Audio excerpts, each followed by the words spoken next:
très bien, on a fait les breakpoints, on est bon, on va pouvoir passer du coup au script pour rendre le tout un peu plus dynamique. Alors, je vais venir dans mon script et je vais commencer par sélectionner les éléments dont j'ai besoin. Donc, je vais utiliser querySelector comme on a vu, dans une variable, par exemple, que je vais appeler btnburger pour le bouton du burger. Donc ici, par rapport à l'ID burger menu, d'accord. Ensuite, je vais sélectionner mon menu. Donc ici, je vais faire menu. Et ici, je vais taper point navigation. Donc c'est la liste non ordonnée, d'accord, que j'ai appelée menu. Ensuite, je vais utiliser cette fois-ci querySelectorAll. Donc ça va me retourner un tableau. Et je vais prendre dans une variable que j'ai appelée linkNav tous les liens dans ma liste non ordonnée, donc navigation A. De la même manière, je vais sélectionner toutes les sections. Donc ici, je vais l'appeler section et je vais choper du coup toutes les sections. Et la dernière chose dont j'ai besoin, c'est la nav, donc querySelector, nav. Et ici, on va prendre du coup l'élément nav. Alors, nav. Parfait, donc là, on a sélectionné nos éléments avec querySelector, comme on a vu lors de la partie sur JavaScript. Donc, je vais donner un événement déjà à mon btnburger, donc btnburger.addEventListener, lequel événement? Le clic. Quand on va cliquer dessus, eh ben, on va prendre nav, menu, excusez-moi, point classList, point toggle, et on lui rajoute la classe active. Ok?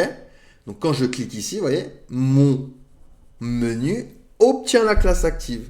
La classe active que l'on a mis, que l'on a rajouté, du coup, dans nos media queries, ici. Il fait un white 0. Ok? Je vais également changer la petite icône. Vous voyez, je veux une petite croix. Donc pour ça, c'est bxx, la classe de boxicon. Si je viens ici et que je tape close, peut-être. Si je tape close, est-ce que je tombe? Non. Alors, mince.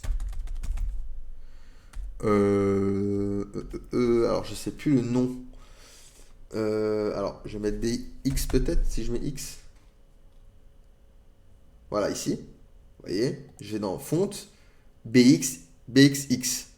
D'accord? Donc, ce que je vais faire ici, c'est que je vais changer la classe du btnburger. Donc, btnburger.classList, .toggle, pareil. Toggle, c'est comme l'interrupteur, je rappelle. BXX. Donc maintenant, quand je vais cliquer, hop, il va y avoir la croix. Et je reclique, hop, il va y avoir, du coup, mon petit icône burger. Maintenant, je veux que lorsque je clique sur l'un des liens, je veux que le burger s'enlève. Donc vu que on a attrapé tous les liens dans un tableau, querySelector, on va pouvoir utiliser la méthode forEach. Donc la méthode forEach en JavaScript est une méthode qui va du coup appliquer une fonction à chaque élément de mon tableau. Donc ici, je fais un linkNav.forEach. Entre parenthèses, on lui donne un nouveau libellé. Ici, je vais l'appeler link. Ensuite, j'ouvre mes accolades. Et ici, je vais donner un événement à link. Donc link représente tous mes éléments de mon tableau. D'accord? Chaque élément de mon tableau. Et au clic, quand je vais cliquer dessus, dans ce cas-là, on va faire un menu plutôt, .classList. Et là, pas toggle, mais remove.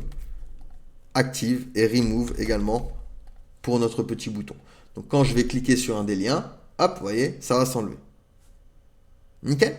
Je vais faire la même chose lorsque je scroll. Lorsque c'est ouvert que je scroll, je vais également l'enlever. Donc pour ça, je vais donner un événement à l'objet window, lequel événement le scroll quand je vais scroller. Et du coup, même histoire, on remove ceci. Donc j'ouvre mon menu, je scroll, ça s'enlève. Ok? Pour la classe active de la nav. Donc pareil, on va donner un événement à l'objet window. Donc ici, ça va être le scroll. D'accord? Et on va rajouter un nav.classList, .toggle active. Donc rajoute-lui la classe active seulement si window.scrollY est supérieur à 0. Seulement si, du coup, le top est supérieur à 0. Là, je suis à 0. D'accord? Là, je suis à 0. Et dès que je suis plus à 0, vous voyez, j'ai mon box shadow. Là, je suis plus à 0. Vous voyez, donc le box shadow se met. Donc là, on ne le voit pas à cause du fond, mais vous voyez ici, il y a le box shadow. OK? Nickel, nickel. Il nous manque plus qu'à déplacer notre classe active ici, lorsqu'on est sur la section correspondante. Vous voyez? Mais déjà, rien que ça rend notre site beaucoup plus dynamique, ok? Beaucoup plus interactif. Donc, pour déplacer cette fameuse classe, donc là, il faut bien suivre, je vais créer un événement. À l'objet window, pareil, l'événement au scroll. Alors, hop, au scroll. Ok? Ici, on ne va pas mettre la fonction directement, on va créer une fonction qui va s'appeler par exemple scroll active. Donc cette fonction, on va la créer juste en haut dans une variable, donc scroll active, et c'est égal du coup à une fonction fléchée. Hop, alors, mince, j'ai pas vu que j'étais en majuscule. Alors, scroll active, donc c'est égal à une fonction. Et on va faire for each cette fois-ci sur les sections. Donc section.for each, on lui donne également un nouveau libellé. Ok? Et ici, on va créer des variables. On va récupérer une variable que l'on va appeler top et on va récupérer la hauteur de l'utilisateur, donc window.scrollY.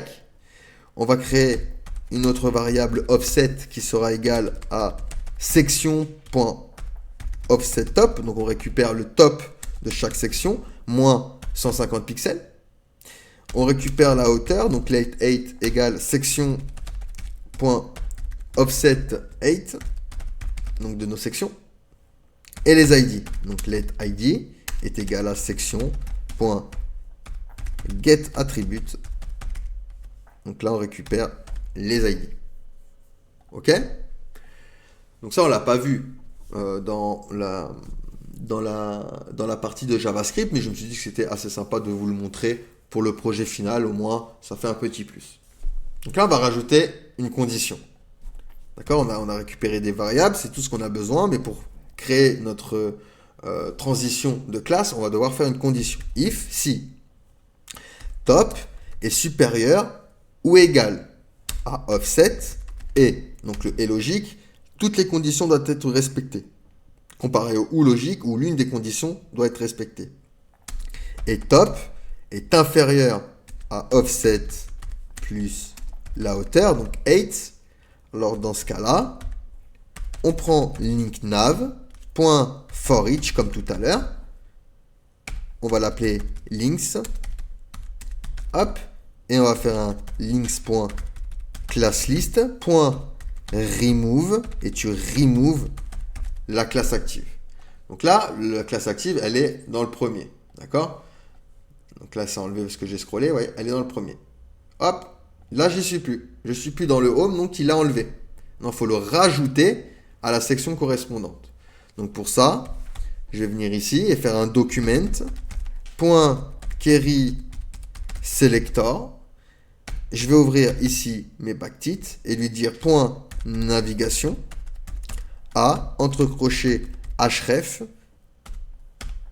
est égal à $id. Donc $id fait référence du coup à ma variable ici. Vu que j'ai utilisé les backtits, je peux faire référence à des variables ou des fonctions. D'accord? Les backtits, c'est ceci là, les petits guillemets là. Ok? Et du coup, on va .classlist, .add active. Donc tu lui rajoutes la classe active. Ok? Donc, du coup, ici, alors non, ça ne fonctionne pas. Alors attendez, que je regarde peut-être que... Ah oui, là, il y a une petite erreur. Hop. Donc, on revient ici. On est bien dans le home. Alors non, là, il ne l'ajoute pas. Alors, il doit y avoir une petite erreur. Hein. Ça peut... Ah oui, query selector. Voilà. Et voilà. Là, on a notre transition. On est dans le home. Je vais dans voiture. Hop, vous voyez, la classe est déplacée. Je vais dans service. Hop, la classe est déplacée. Je vais dans à propos. Hop, la classe est déplacée. Pareil pour les avis. Et voilà pour notre projet final. On a terminé notre projet final, cette jolie landing page pour la location de voitures. Allez, on passe du coup à la suite de la formation.